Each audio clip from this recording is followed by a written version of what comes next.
All right. The man of the moment. Lord of mercy, Jesus Christ. What a redeem and nice. Them never know say a PNP redeem this. Hey, Andrew, when you are gonna call the election, Lord. Comrades ready, them ready to mark the X. Hey, and we are gonna mark with X right beside the head. Lord, ready, we ready, so call it now. Call the election. Hey, them say Marky J, him and the good leader one. Lord, what a man full of integrity and good education. Hey, Marky G on corruption.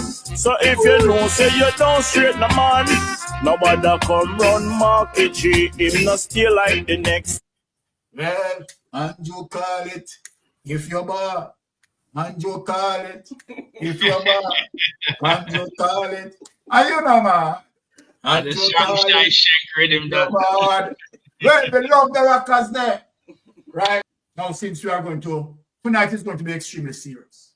Right? As we said, we are going to peel back the onion of SSL, right? As it relates to over 200 and odd persons being defrauded, included Usain Bolt, right? Our icon. And let me say this.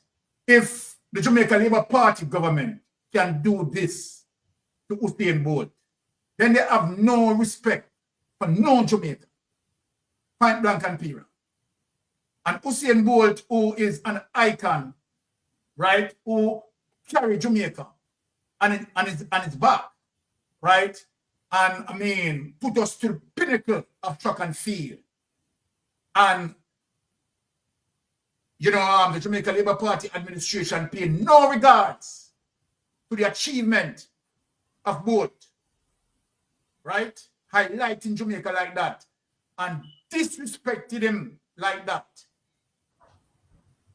You know, it pains my heart when I see what this government is doing to the great sprinting legend of Jamaica, Usain Bolt. It is a disgrace. The man invested his money for his retirement in an institution regulated by the Jamaican regulatory body for investments in the country. And there was a massive fraud going on in there. Nigel Clark was Minister of Finance. When the report come to his office about the problems, he put the report in a cupboard and forget about it. Andrew Holness had money in there. And Andrew Holness take out his money before the thing collapsed and leave Bolt and others to suffer the massive losses of, in his case, millions and millions of hard-earned US dollars that he raised through his exploits on the track to bring glory to Jamaica. What can go so? What can go so? Well, I'm here to tell you that when we form government, no stone will be left unturned to chase down that money for Mr. Bolt and the others. No stone will be left unturned. This lackadaisical approach, dragging the thing out, we can't get any information. We want the reports. We want the Crow reports to see what has happened. And there must be a commission of inquiry into the regulatory failures that would allow an institution like that, licensed to deal in securities and manage people's money, to have been operating for years, carrying out such massive fraud, and the regulator let them go ahead and let them go ahead until it was too late. We are going to get to the bottom of it because we respect the people involved who have put their money in Jamaica, and to the diaspora and others overseas. We need to send the signal that we take it seriously and that Jamaica is a place where you can come and invest your money. And this government is letting the people down. So let us warn Paul a little bit.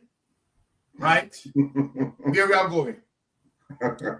That, please, don't depend on statute of limitation for this. Someone asked me last week if statute of limitation is on fraud, is on the fraud case. Now, let me just bring up what we had researched. I want Usain Bolt to be aware of this, right? So the question asked, as it relates to if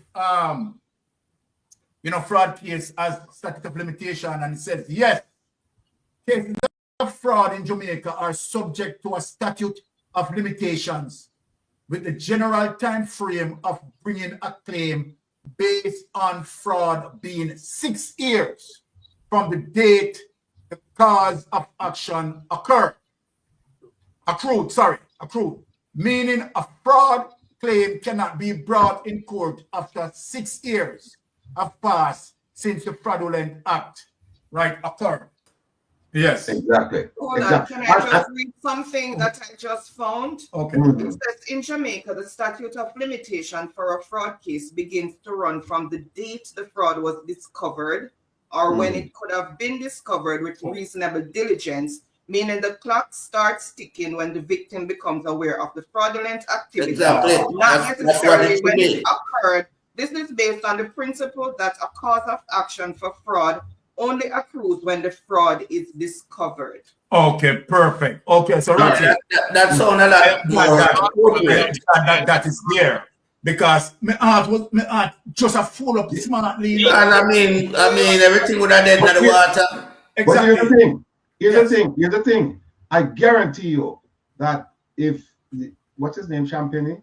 I guarantee you that if he's representing them, that's the argument he's going to make. But if you can't bring it based on what Anne-Marie just read. Yes. Yeah, but here's the thing. It cannot present that case. But he presented that case with Grace McLean.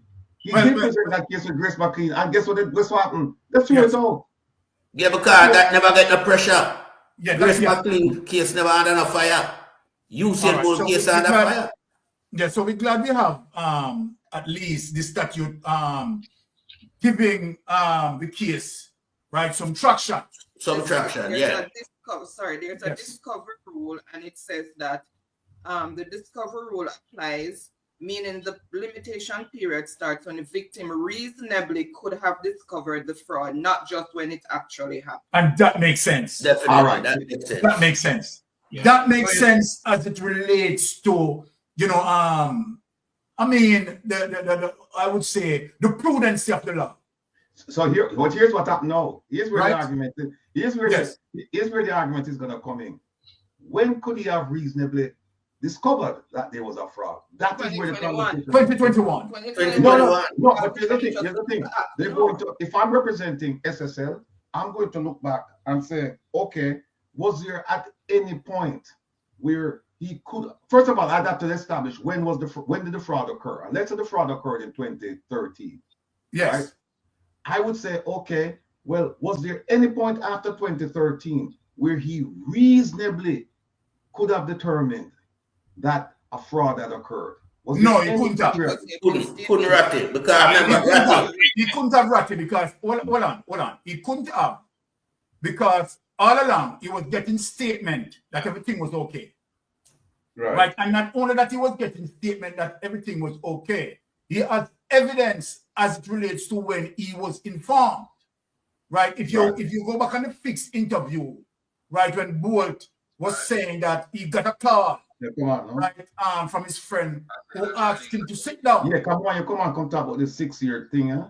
Right. So right. Be glad we have some traction where this is concerned, and where, of course, home and abroad, as it relates to SSL, is a state crime, and we have all the evidence, right, to prove this.